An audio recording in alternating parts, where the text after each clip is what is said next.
Hi, I'm Mike Ignatowski, the creator of the PurpleWolf basketball spreadsheet, the spreadsheet that aims to help you get more enjoyment out of your tabletop basketball projects by doing a lot of the work, if not all the work, of tracking your team and players' game stats and season stats, as well as team standings and schedules.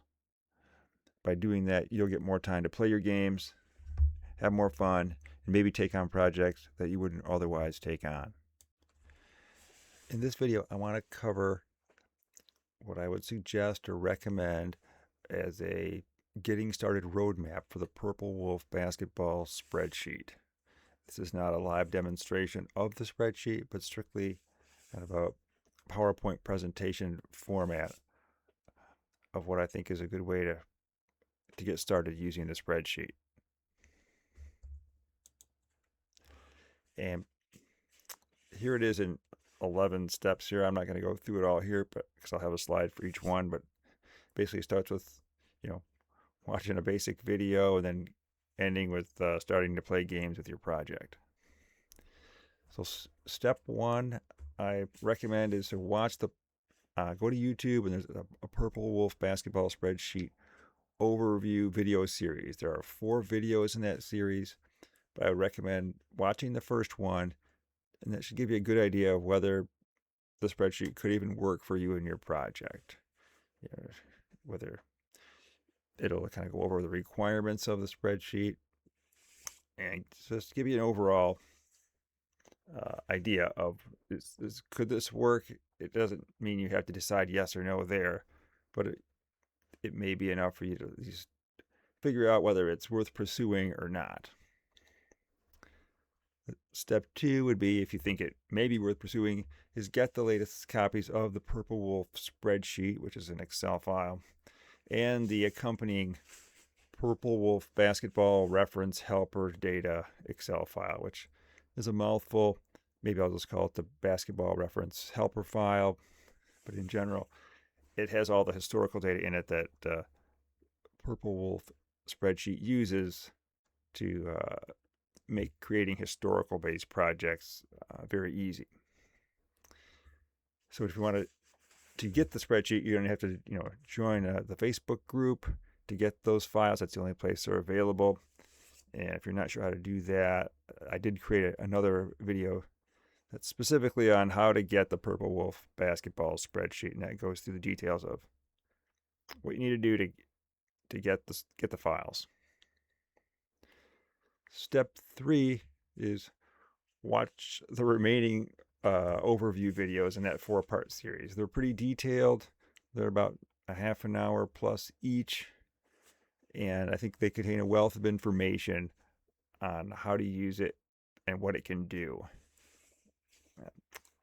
Feel free to watch them at faster than normal speed if you can, as long as you can understand it. I'd say that's fine. I try to talk relatively clearly and relatively slowly for most of those videos. So if you want to get through them a little quicker, feel free to watch them at a little faster speed.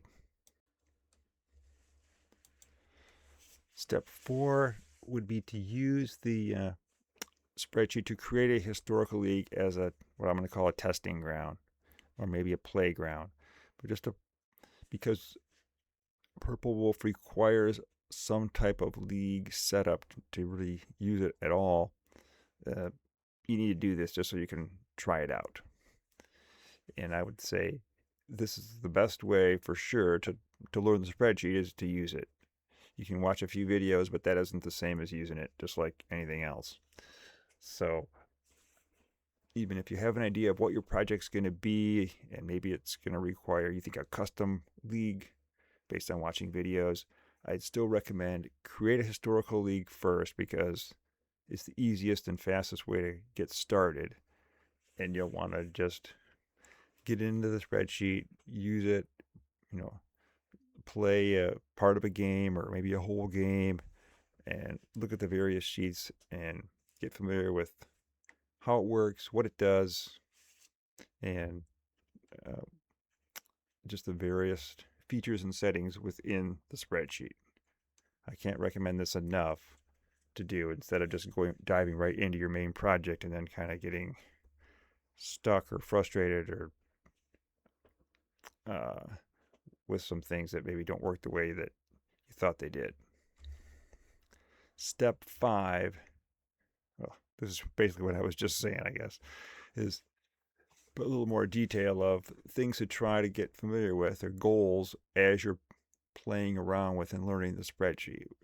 And these kind of just list some various pieces of it, which would be the lineup editor, the score sheet, and especially the event logger form, which is how you log the events of a game, the various settings on the config sheet, similar to the several settings, on the game options sheet, how does the schedule work? Maybe you can, if you're interested in the optional features like, do you want to use the electronic dice? Do you want to use the injury chart? Those are things to, delve into and explore while you're using this testing ground league spreadsheet.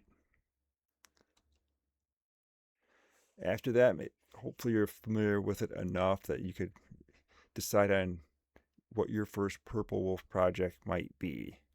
And if you're not sure, as I mentioned here, I think the smaller the project, I don't want to say the better the project, but the better chance is that you'll complete it and then maybe have the satisfaction of taking on a bigger project.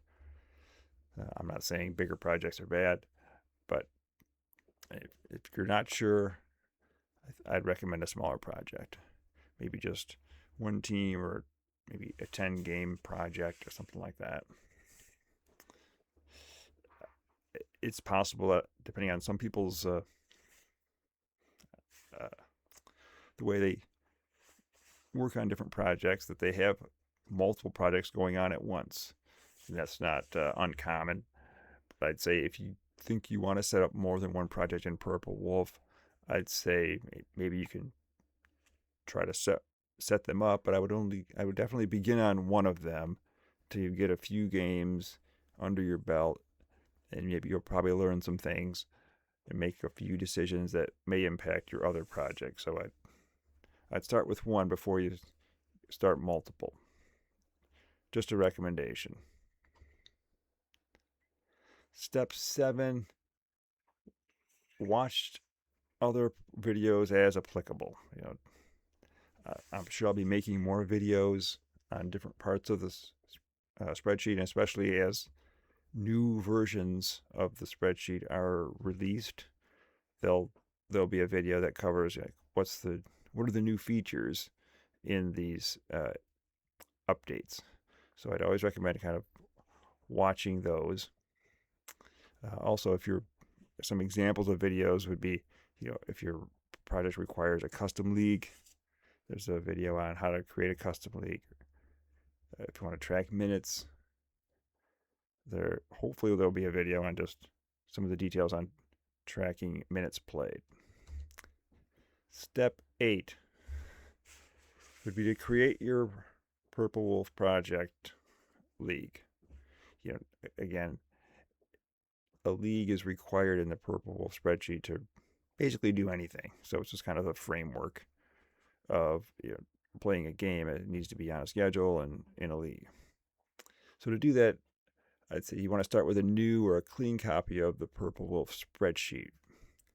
And to do that, there's a couple ways, but I would kind of jumping to the bottom of this slide, I'd say keep your playground spreadsheet or your testing ground spreadsheet around. It's good to have that to just maybe to try things out, to test things. Maybe you want to test when a new update comes out, to use it as a way to test the upgrade, see how that works. So I would recommend keeping that around. So if you want to make a second PurpleWolf League file, you can either download another copy from the Facebook group, or you could just copy your existing playground file. And then if you go to the league sheet and there's a big orange delete league button, you can click that, and that'll basically wipe everything out and kind of reset the spreadsheet to as it was when you downloaded it. So that's step 8. Create your new league for your project. And 9 would be kind of take what you learned when you were playing around in your playground setup or league to determine what are the settings, the various settings that you want to use for your project. I put some examples in here of minutes played, and it's things that are on the config sheet, things that are on the option sheet. Those are all questions that you'll have to answer, and ideally you want to answer them before you start playing your games. And some other minor things would be, as number 2 here, is assigning your team colors, but those aren't critical. Step number 10 would be those default starting lineups. You'll need to assign a starting lineup to a team before you play a game with that team in the score sheet. So it won't error out, but I strongly recommend that you set up a default starting lineup for each team before you play a game with them, so that it'll at least load that default lineup into the score sheet, and you can always modify it there if you want to. But you can, when you do this, you don't have to do all the teams at once just before they, quote, play a game, or before you load their game in the score sheet. So you can do them all at once, or you can do them as the games come up on your schedule.